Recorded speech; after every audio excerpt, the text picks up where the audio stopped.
नमस्कार, मैं हूं आपके साथ कविता थपलियाल और आप देख रहे हैं कंज्यूमर स्किंग। विदेशों में घूमना फिरना, बच्चों को पढ़ाना लोगों का सपना होता है, लेकिन अगर लोग अपना देश छोड़कर हमेशा के लिए विदेशों में बसने लग जाएं, तो खासतौर से वो लोग जो देश के अमीरों में आते हैं। तो फिलहाल हमारे देश में यही हो रहा है। देश के अरबपति देश की नागरिकता छोड़ विदेशों की ओर रुख कर रहे हैं। क्या है इसके पीछे की वजह? क्यों अमीरों को भा रही है विदेशी जमीन? इन सभी पर हम विस्तार से बात करेंगे, लेकिन आइए ये रिपोर्ट देख लेते हैं पहले। भारत के अमीर लोगों को अपना देश रास नहीं आ रहा है, इसलिए लोग विदेशों में बसने के लिए पूछताछ कर रहे हैं। हिनले एंड पार्टनर्स की एक रिपोर्ट के मुताबिक 2021 में अमेरिका और यूनाइटेड किंगडम जैसे मुल्कों में बसने के लिए माइग्रेशन इन्वेस्टमेंट की जानकारी लेने वाले भारतीयों की संख्या में 54% का इजाफा हुआ है। यानी ये हाई इनकम ग्रुप वाले भारतीय नागरिक हैं जो विदेशों में बसने के लिए दूसरे देशों में भारी निवेश करते हैं ताकि वहां की नागरिकता हासिल करने में आसानी हो। विदेश मंत्रालय के आंकड़ों के मुताबिक पिछले 5 साल में 6 लाख भारतीय अपनी नागरिकता छोड़ चुके हैं। इनमें से 40% अमेरिका में जाकर बसे हैं। भारत की नागरिकता छोड़ने वालों में वो लोग भी शामिल हैं जो माल्टा, साइप्रस, पुर्तगाल जैसे देशों की नागरिकता के लिए गोल्डन वीजा हासिल करते हैं। आंकड़ों पर नजर डालें तो बीते 5 साल में सबसे ज्यादा माइग्रेशन इन्वेस्टमेंट 2019 में हुआ। 2019 में 1,44,017 लोगों ने अपनी भारतीय नागरिकता छोड़ दी, जबकि 2020 में सबसे कम 85,248 लोग देश छोड़कर चले गए। इसकी एक वजह कोरोना महामारी को भी माना जा सकता है, लेकिन 2021 में जैसे ही ट्रैवल रूल्स में ढील मिली, लोगों ने देश छोड़ने में देर नहीं लगाई।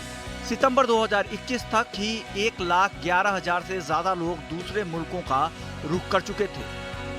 ग्लोबल वेल्थ माइग्रेशन रिव्यू के आंकड़ों की माने तो भारत के 2% करोड़पति विदेशों में बच चुके हैं। विदेशी नागरिकता लेने वाले करोड़पतियों में चीन सबसे आगे है। चीन के 16,000 रईस अपना देश छोड़कर विदेशों में बच चुके हैं। करोड़पतियों के देश छोड़ने की फहरिस्त में भारत का नंबर दूसरा है।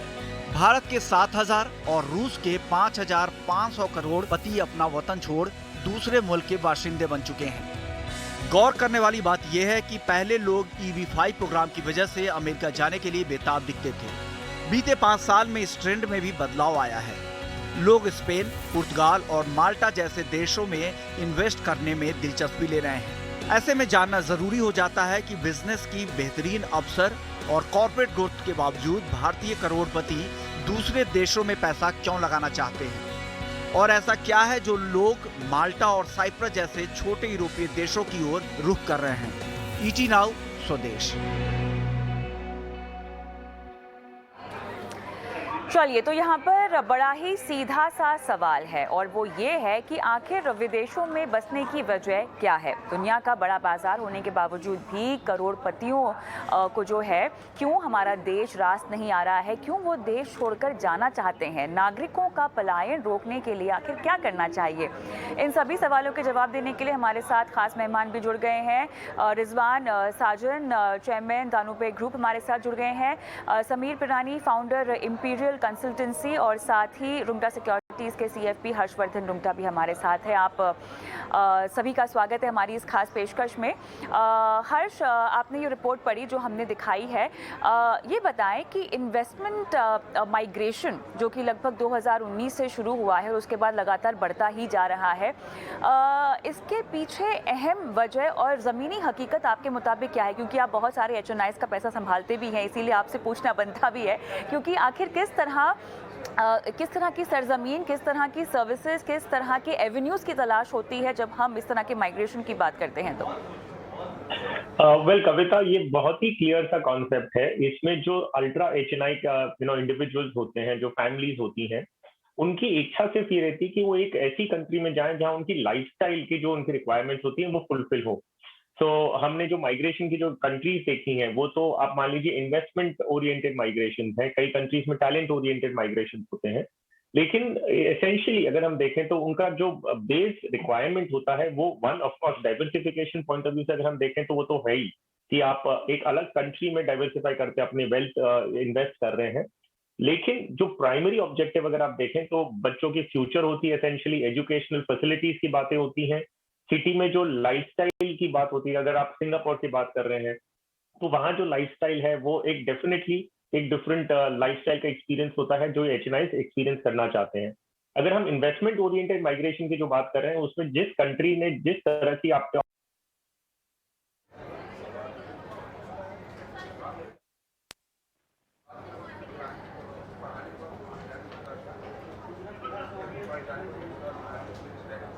चलिए हर्ष, शायद आपकी आवाज़ मुझे नहीं आ रही है, मेरे ख्याल से कुछ ऑडियो इशू यहाँ पर लाता हुआ दिखाई दे रहा है। लेकिन समीर, आपसे मैं पूछना चाहती हूँ, ओवरऑल माइग्रेशन, देखिए एक बेहतर लाइफस्टाइल तो एक बहुत अहम वजह है ही, और अगर आप एचएनआई कैटेगरी के शख्स हैं, उस कैटेगरी के इन्वेस्टर हैं, तो बाहर एक्सप्लोर करना आपके लिए काफ़ी बेहतर माना भी जाता है। लेकिन अगर क्लियरली मैं यहाँ पर इन्वेस्टमेंट माइग्रेशन के लिहाज से समझना चाहूँ तो कैसे बाहर के बाज़ार आपको ज़्यादा सुविधाएँ देते हैं और भारत में क्या कमी है?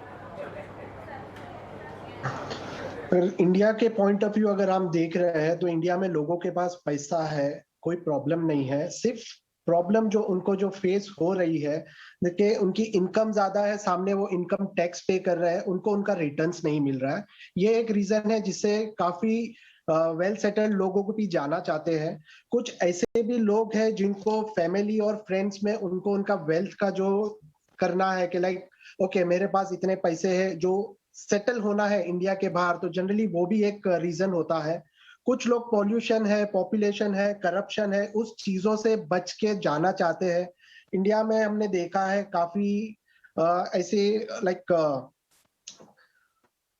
गवर्नमेंट सेक्टर्स बोलो या एजुकेशन सेक्टर्स बोलो, वहां पे हर जगह एक एक उनका यूनिट्स है कि चलो quotas, I give a specific word quota, तो जहां पे ग्रोथ नहीं मिलती है लोगों को, ये सारी चीजें बाहर के देशों में नहीं है, इसलिए लोगों को यहाँ से बाहर जाके उनको उनका ग्रोथ दिखता है, not only financially but also कि उनके फैमिली का ग्रोथ वहां पे दिखता है, उनको उनका बुढ़ापे का जो एक है कि सिक्योरिटी वो वहां पे उनको बाहर मिलती है, यहाँ पे they don't get it. They are worried about the political issues as well, तो काफी लोग पॉलिटिकल इश्यूज के वजह से भी यहाँ से भागना चाहते हैं। ठीक है हर्ष, थोड़ा सा उन बाज़ारों पे फोकस करते हैं जहाँ पर एचएनआईज फोकस करना चाहते हैं या कर रहे हैं। मैं चाहती हूँ कि आप थोड़ा सा विस्तार से इन बाज़ार के बारे में हमको बताएं, क्योंकि सबसे ज़्यादा भारतीय जो बाहर बसे हैं उनमें साफ तौर से यूएस, यूके, ऑस्ट्रेलिया, कनाडा, पुर्तगाल, स्पेन, साइप्रस, माल्टा, ये वो तमाम जगह हैं जहाँ पर उनका रुझान आता हुआ दिखाई दे रहा है बसने के लिहाज से। अब बेहतर लाइफस्टाइल की अगर हम बात करें तो डेवलप मार्केट्स हैं चूँकि, इनमें से कुछ देश जहाँ पे आपको बेहतर लाइफस्टाइल मिलेगी, कुछ मेरे ख्याल से आपको भारत में बेहतर सुविधाएं मुहैया करा रहे हैं। लेकिन इन्वेस्टमेंट माइग्रेशन के लिहाज से ये जगह हमको बताएं कि कितनी इन्वेस्टर फ्रेंडली है और क्यों एचएनआईज को पसंद आ रही हैं हर्ष?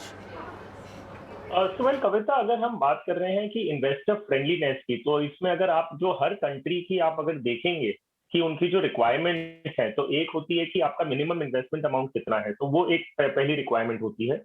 तो जिस कंट्री में कम से कम होगा, obviously people will prefer that. दूसरा होता है कि आपको हर देश में कितने दिनों तक रहना है, एक मिनिमम रिक्वायरमेंट ऑफ स्टेइंग। तो आप अगर मान लीजिए फॉर एग्जांपल पोर्चुगल की ले रहे हैं, तो उनकी रिक्वायरमेंट होगी कि आपको साल में कितना दिन आपको उस कंट्री में बिताना है। थर्ड एलिमेंट आपको ये देखना होगा कि आपकी ये परमानेंट रेसिडेंसी में आप ये सिटीजनशिप पे कब कितनी टाइम बाद कन्वर्ट कर सकते हैं, हो सकता है 5 साल या 7 साल बाद। और फिर बाद में अगर हम देख रहे हैं कि अपॉर्चुनिटीज, अगर आप जो रियल एस्टेट आपका एक एसेट बन जाता है वहां पे, और फिर वहां पे एग्जिट वगैरह देखना होगा आपको।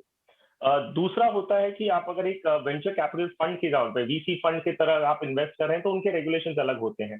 तो जो टैक्स फ्रेंडलीनेस की अगर आप बात कर रहे हैं, तो वो कंट्री टू कंट्री स्पेसिफिक होगा, और उसमें आपको देखना होगा कि एग्जिट ऑप्शन या उसकी कंप्लायंस पॉइंट्स कितने होते हैं। मोस्ट इंपॉर्टेंटली, जैसे मैं अगर आपको बताऊं कि जो प्राइमरी रीजन अगर कोई चीज का है, तो प्राइमरी रीजन यही है कि लाइफस्टाइल एंड डाइवर्सिफिकेशन। सो आप उनको वही एक प्राइमरी मोटिव होता है जब ये मूव करने की सोचते हैं। एजुकेशन, बच्चों के फ्यूचर के लिए जो एजुकेशनल रिक्वायरमेंट्स होती हैं, हेल्थ केयर फैसिलिटी से ही माना जाता है। चलिए चर्चा को आगे बढ़ाते हैं और रिजवान साजन भी हमारे साथ जुड़ गए हैं। स्वागत है आपका हमारी इस पेशकश में। जैसे कि हम बात कर ही रहे हैं कि क्यों यहाँ पर इन्वेस्टमेंट माइग्रेशन हो रही है, क्यों HNIs को जो है विदेशी सरजमीन ज़्यादा पसंद आ रही है बसने के लिए।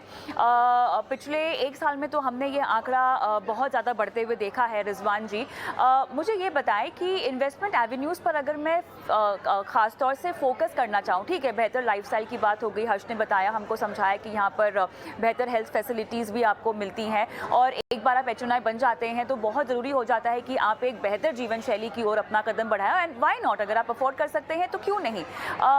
इन्वेस्टमेंट्स के लिहाज से ये जगह कितनी फ्रेंडली है रिजवान जी? Yeah, I'm in Dubai and I think Dubai is one of the most investment friendly country. यहाँ पे बहुत इन्वेस्टमेंट आ रहे हैं बिकॉज काफी इन्वेस्टमेंट फ्रेंडली कंट्री है। यहाँ पे कोई भी आके इन्वेस्ट कर सकता है। जैसे हर्ष ने बताया कि इन्वेस्टमेंट कितना, which is the value which people would look for it, and in Dubai you can start investing as low as 1 crore रुपया। 1 crore rupees is nothing you can get, but in Dubai you can get an apartment for 1 crore rupees, a studio apartment. So that makes it very very attractive for any investor who wants to come and make a base in Dubai. Or between Dubai and India, the distance is only 3.5 hours by flight. It's as good as going from north to south. So uski and visas are very easily available. There is no language problem, language barrier नहीं है यहाँ पे, खाने का problem नहीं है, taxis easily available है। तो जो भी इंडिया से यहाँ पे आता है उसके लिए तो बहुत ही मजा आती है, बिकॉज उनको एक लाइफस्टाइल ऐसी मिल जाती है कि जो इंडिया में है बट यहाँ पे थोड़ी सिविलाइज्ड लाइफस्टाइल है। And I have seen so many people coming and investing over here, so many Bollywood stars coming and making their home over here. If they don't want to make a home, even they want to just have some investment over here. We have some Bollywood fraternity who are invested in our properties. तो मैं देख रहा हूँ कि ये trend बढ़ते जा रहा है और दुबई भी काफी वेलकम कर रहा है इन लोगों को जो भी यहाँ पे आ रहे हैं, बिकॉज उनको गोल्डन वीजा दिए जा रहे हैं काफी लोगों को जिनके पास कुछ अपनी स्ट्रेंथ उन्होंने बना के रखी है इंडिया में। और उसके अलावा गोल्डन वीजा नहीं भी मिलता है तो 3 साल का वीजा मिलता है, investor visa. So it's very very easy for any investor from India to come and invest over here. इसलिए मैं समझता हूँ, और ये होता भी है कि for example I am staying in Dubai, मुझे ऐसा लगता है कि मेरा इन्वेस्टमेंट थोड़ा इंडिया में होना चाहिए, थोड़ा यूके में होना चाहिए, थोड़ा कनाडा में होना चाहिए। I don't want to keep all my money in one basket. So the same way I also diversify my portfolio. उसी तरह इंडियंस को भी लगता है कि नहीं, थोड़ा सा एक डाइवर्सिफाई करके रखते हैं, हमारे बच्चे का फ्यूचर अच्छा हो जाता है। और जिस तरह से दुबई का ग्रोथ हो रहा है हमारे यहाँ पे, अनबिलीवेबल ग्रोथ हो रहा है। आपने देखा होगा जिसने भी दुबई में आए हुए, Dubai is blocking and Dubai after COVID तो उन्होंने अनबिलीवेबल ग्रोथ किया है। तो this one of the main reason I would feel कि lot of investors are flocking to Dubai and trying to put their money in Dubai.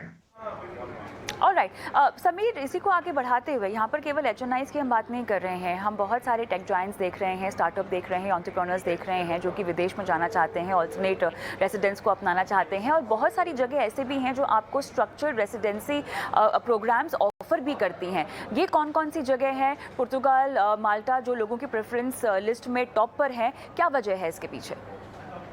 Basically मैं जो target करता हूँ तो Australia, Canada, US, UK, New Zealand, ये 5 country में मैं जो डील करता हूँ, जहाँ पे पॉइंट सिस्टम जो दिया गया है, तो वहां पे जनरली स्किल कैंडिडेट को वो लोग इनवाइट कर रहे हैं। आपका कम्युनिकेशन स्किल्स अच्छा है, आपका ऑक्यूपेशन अच्छा है, सो हाईली डिमांडेड ऑक्यूपेशन वालों को they are inviting. As far as अगर हम यूरोप का देख ले तो यूरोप में they have a investment strategy. तो जनरली जो लोग ऑस्ट्रेलिया, कनाडा, न्यूजीलैंड उस तरफ जो सेटल नहीं हो पा रहा है because of lack of points और because of some other reason, और उनके पास अच्छे पैसे हैं for finance, for funding them, वो लोग माल्टा, पोर्चुगीज वहां पे इन्वेस्ट करके they are taking their migrations. Lot of people जो एडुकेटेड है, जिनके पास पैसा नहीं है but they have skills, they have communication, so वो लोग जो है वो पॉइंट सिस्टम में जाते हैं जो without investment they can settle there. 90% लोग वहां पे उस तरफ जा रहे हैं। Very few of them who invest in Canadian and US में जो EPP5 वीजा है उसमें कुछ लोग इन्वेस्ट करके they are settling there. Otherwise आपका अगर स्किल्स है, एजुकेशन है, you have a good work experience, so country will always welcome you and they will give you the settlement option. बिल्कुल, 3 जगह है हर्ष, पुर्तगाल, माल्टा और ग्रीस। यहाँ पे जिस तरह के प्रोग्राम्स और वीज़ा प्रोग्राम्स शुरू किए गए हैं, इनके बारे में हमको बताएं, क्योंकि ये बहुत ज़्यादा इन्वेस्टर फ्रेंडली है और HNI फ्रेंडली है। यस, सो अगर हम स्पेसिफिक्स में जा रहे हैं तो पोर्चुगल ऑफ कोर्स उनका, if I am not mistaken, उनका यूरो जो इन्वेस्टमेंट अमाउंट है वो 2,280,000 यूरोस है। और जो विजिट की जो रिक्वायरमेंट्स होती हैं वो करीबन 7 to 14 days in a year है कि भाई आपको सालाना इतने दिन वहां बिताने हैं, और आप उसे ऑब्वियसली आगे जाते हुए इन अबाउट 5 years आप उसे कन्वर्ट कर सकते हैं एक सिटीजनशिप में भी, परमानेंट रेसिडेंसी को आप सिटीजनशिप में कन्वर्ट कर सकते हैं। माल्टा में requirements would be mix capital requirements about I think 175,000 Euros होगा। And obviously, I mean, it is again you can also convert that into your permanent residency. जो यूएस का EB-5 है, that was introduced if I'm not mistaken in the year 2009, और उसकी जो requirement थी करीबन $800,000 है। एंड ऑब्वियसली यूएस पहले जो मान लीजिए कि अपने आप में एक अकेला था, या अर्ली वन से जो यूएस के सिटीजनशिप ग्रीन कार्ड चाहते थे, लेकिन अभी बिकॉज एज ईयर आप जो रिपोर्ट बता रहे हैं उसके बेसिस पे जो यूरोप बेस्ड जो कंट्रीज आ रही हैं, जो कैपिटल बेस्ड इन्वेस्टमेंट रिलेटेड जो ऑप्शंस आ रहे हैं वो कंसिडर किए जा रहे हैं। तो obviously these are the options जो आप कंसिडर कर सकते हैं। कई कंट्रीज में ये भी होता है कि जब आप रियल एस्टेट ले रहे हैं तो प्राइम लोकेशन पे नहीं, आप लो डेंसिटी एरियाज के लेते हैं, विद अ सिंपल रीजन कि आपको अगर प्राइम प्रॉपर्टी देख रहे हैं तो वहां पे कंट्रीज नहीं चाहती कि वहीं पे और ज्यादा आपके रियल एस्टेट में इन्वेस्टमेंट हो, वो ऐसी जगह पे आपको ऑफर करती हैं जहाँ पे लो डेंसिटी और लो पॉपुलेशन बसता हो। सो एक कंपेरेबल, अगर कोई शिफ्ट या मूव करने की कोशिश देख भी रहा है तो आई एम श्योर कि एक कंपैरिजन किया जाएगा, और करना ही बनता है कि आपको कहाँ पे सबसे ज्यादा फायदा मिल रहा है with the least amount of investment, और ऑप्शंस क्या हैं। So these are broadly the requirements of different countries, लेकिन अगर कोई भी जाना चाह रहा है तो ऑब्वियसली वो उस समय अपने बेसिस पे एक पूरा कंपैरिजन करके ही डिसाइड करें। तो ऐसे में ये सब जानकर रिजवान जी, क्या हम ये कह सकते हैं कि गोल्डन वीज़ा आपके पास होना अब एक आम बात बनने वाली है, या वो सपना दूर नहीं जब हर किसी के पास या बहुत सारे लोगों के पास हम गोल्डन वीज़ा देखेंगे? कितना फ़ायदेमंद है ये वीज़ा? इस वीजा काफी फायदेमंद है because 10 year visa and then if you have this golden visa अगर आपके पास होता है तो आप काफी वीजा जो गोल्डन वीजा का एक मेजर फायदा है कि काफी कंट्रीज के अंदर वीजा आपको you will not require if you are having a golden visa of UAE. तो this is one of the major फायदा, and of course you can come to UAE whenever you want without any visa requirement. एक flight पकड़ के आना है, there are hundreds of flights today coming from India to UAE on a daily basis. तो golden visa is a must, but golden visa नहीं भी होता है तो जैसे मैंने बताया आपको एक 3 साल का वीजा मिल जाता है। अगर आप इन्वेस्टर वीजा यहाँ पे एक अमाउंट डालते हो 2 CR के आसपास, तो आपको एक 3 साल का वीजा मिल जाता है जिससे भी आप आना जाना कर सकते हो। तो I mean I understand what Harsh ने दिखाया कि यहाँ पे जो माल्टा या Greek and all that is for a long term investment, but somebody wants to keep his base in India and also in Dubai, तो उसके लिए I would definitely consider Dubai is one of the best option because it's very near to it. And यहाँ पे जो culture है, यहाँ पे Dubai का culture is as good as the culture of India. I mean you will never feel that you are out of India when you are in Dubai. बिल्कुल। समीर, कहीं ना कहीं एक दूसरा घर हो जाएगा अगर आप किसी और देश में जाकर बसते हैं। भारत में जिस तरह से आप रियल एस्टेट खरीदते थे या जिस तरह से अपनी ज़िंदगी, अपनी गृहस्थी खड़ी करते थे, बाहर जाना HNI के लिहाज से आपके पास पैसे तो हैं, आपके पास तमाम इन्वेस्टमेंट के एवेन्यूज़ भी है, लेकिन कितना मुश्किल, कितना आसान हो जाता है। कहीं ना कहीं लीगैलिटीज़ होती हैं जो आपको समझनी होती हैं, कुछ दांव पेच होते हैं कानूनी जो आपको समझने होते हैं। अगर किसी को यहाँ पर अपनी ज़िंदगी बसानी है या एक ऑल्टरनेट रेसिडेंस ढूंढना भी है, तो किन किन बातों को ध्यान में रखें? क्या चेकलिस्ट होनी चाहिए आपकी? सबसे पहले तो कम्युनिकेशन, उस कंट्री में कौन सी लैंग्वेजेस का फर्स्ट लैंग्वेज क्या यूज होता है, सेकंड लैंग्वेज क्या यूज होता है, तो कम्युनिकेशन स्किल्स आपकी उस कंट्री के साथ मैच होनी चाहिए। जैसे अगर आपको जर्मनी सेटल होना है तो you should know German, French में जाना है तो आपको यू शुड नो फ्रेंच। सो उस तरह से कौन सी कंट्री में आप जाना चाहते हो। If it is a English speaking country, no need to worry at all, but apart from English, yes, you have to know their main language, otherwise आप सब जगह पे लैग करोगे। कम्युनिकेशंस के बाद आ जाता है कि आप में क्या स्किल्स है, आपको क्या करना है वहां पे, आपको बिजनेस करना है, आपको सर्विस करना है। अगर आपको जो बिजनेस करना है तो आपको किस चीज में बिजनेस करना है, कितना रिस्ट्रिक्शंस है वहां पे, वो आपको पूरा पूरा स्टडी करना है, then only you can go and start some venture in other country. Migration we feel it is not that easy that yes you are correct कि हम एक कंट्री से दूसरे कंट्री में जा रहे हैं और पूरा स्क्रैच से स्टार्ट करना है. तो you are learning from ABCD of each and everything. Business point of view, आपको लैंग्वेज पॉइंट ऑफ व्यू, वहां पे आपको जहां पे रहना है तो वहां की सेफ्टी क्या है, everything you have to understand and then only you have to start a new, you have to migrate. बिल्कुल हर्ष, लेकिन अब मुझे बताएं कि यहाँ पर टैक्स इम्प्लीकेशन, कानूनी इम्प्लीकेशंस क्या होंगे अगर किसी के पास ऑल्टरनेट रेसिडेंस का कोई नया ठिकाना मिल जाता है तो? सुहेल, अगर आप अपनी इंडिया की रेसिडेंसी गिव अप कर रहे हैं और आप कोई फॉरेन कोई दूसरी कंट्री में जाके आप रेसिडेंसी ले रहे हैं वहां पे, तो ऑब्वियसली आपके जो टैक्स कंप्लायंसेस हैं वो आपको इंडिया में भी, क्योंकि आपके एसेट्स इंडिया में भी रहेंगे, तो आपको जो इंडिया की टैक्स रिक्वायरमेंट्स है, टैक्स कंप्लायंसेस है, वो पूरी करनी होगी. सो आपके जो रिटर्न यहाँ पे फाइल करेंगे, आप पॉसिबली एज NRI फाइल कर रहे हैं या OCI फाइल कर रहे हैं, तो आपको वो रिटर्न्स जो भी फाइल करने हैं वो टैक्स कंप्लायंसेस पूरे करने हैं. जो डिक्लेरेशंस ऑफ फॉरेन एसेट्स हैं, जहां पे एप्लीकेबल होता है वहां पे आपको उसके सारी डिक्लेरेशंस देनी है. सो एक स्पेसिफाइड टैक्स कंसल्टेंसी, आपको एक कंसल्टेंट को रखना होगा who specialising into this field of cross border आपके एसेट्स हैं, तो वो सारे जो आपके रिक्वायरमेंट्स होती हैं वो फुलफिल करेंगे. और it is very important specifically आज के टाइम में जहां सरकार बहुत इंटरेस्ट लेती है, बहुत एम्फोसिस है on foreign assets that are owned and invested and owned. So एक प्रोफेशनल अगर आप सोच भी रहे करने का, तो टैक्स एंगल से not only in India but the country जहां पे आप जाके रिसाइड करने वाले हैं, इन दोनों डेस्टिनेशंस की जो टैक्स रिक्वायरमेंट्स हैं वो पहले भी स्टडी करें. और करने के बाद अगर आप रेसिडेंसी लेते भी हैं, गोल्डन वीजा लेते हैं, तो उसके बाद जो टैक्स कंप्लायंसेस हैं उसको बहुत ही प्रायोरिटी पे फुलफिल करिएगा, because you don't want to get into any complications there. लेकिन हर्ष, मान लेते हैं कि आज के सिनेरियो में कोई कहीं बाहर बसना चाहता है.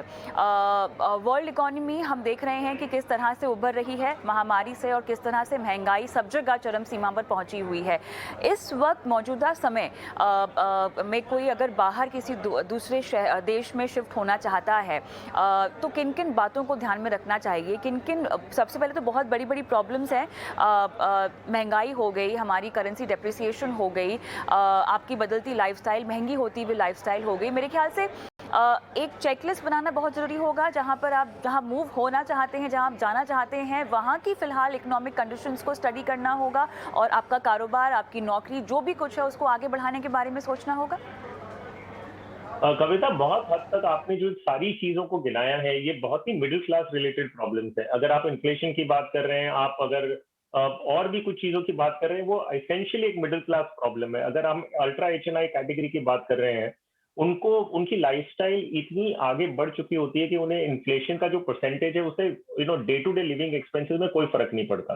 तो ये जो कैटेगरी ऑफ पीपल जो माइग्रेट करने की या जो परमानेंट रेसिडेंट, जो गोल्डन वीजा लेने की बातें करते हैं, उनको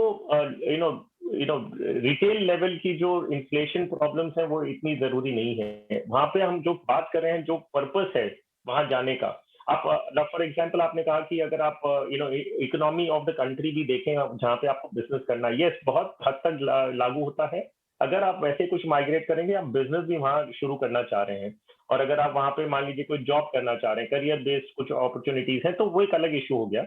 लेकिन आप इंडिया में अपना बिजनेस कंटिन्यू डेफिनेटली कर सकते हैं. पूरा सेटअप आपका इंडिया में हो सकता है, और आप बाहर जाते हैं, essentially as I said, it could be retirement home for all you know, it could be a second home for that matter, जो बाहर जाके जो गोल्डन वीजा दूसरी कंट्रीज का लेते हैं. तो यस, जो पहलू आपने बताया कि आपको इकोनॉमी ऑफ द कंट्री जहां आप जा रहे हैं वो बहुत जरूरी है, क्योंकि अल्टीमेटली आप वहां जाके हो सकता है बिजनेस अपॉर्चुनिटीज भी एक्सप्लोर कर रहे हैं. But and as much as I must say कि जो महामारी की हम बात की, जो कोविड की सिचुएशन की बात कर रहे हैं, इनफैक्ट जितना अच्छा इंडिया ने कोविड को हैंडल किया था, उतनी मुझे नहीं लगता कि पूरी दुनिया में कोई और कंट्री ने हैंडल कर पाए हैं. Medical infrastructure, yes, on a regular basis overseas आपको शायद ज्यादा अच्छा बेटर मिले, considering the population and the medical infrastructure in India. लेकिन मोटा मोटी तौर पे अगर हम इसे ये पूरी एक्सरसाइज को समझने की कोशिश करें, तो ज्यादातर लोग जो बाहर जा रहे हैं वो एसेंशियली डाइवर्सिफिकेशन, एक lifestyle improvement, health care facilities, बच्चों की पढ़ाई, एजुकेशनल, और वो जो सिनेरियो की जो मैं बात कर रहा हूँ उस पर्पज से ज्यादा वहां पे मूव कर रहे हैं. rather than looking at inflation and economic situation. चलिए, तो कुल मिला के अभी तक तो हमने बात की है HNIs की और जिस तरह से वो विदेशों में बसना चाहते हैं, यहाँ इन्वेस्टमेंट माइग्रेशन की खबरें हम पढ़ रहे हैं। उम्मीद करते हैं एक ऐसा दिन भी आए जहाँ पर हर आम आदमी दुनिया के किसी भी कोने में आसानी से जा सके और world will be our home. बहुत बहुत धन्यवाद आप सभी का इस पेशकश में शामिल होने के लिए और कंज्यूमर्स किंग के आज के एपिसोड में मुझे भी इजाज़त दें। नमस्कार।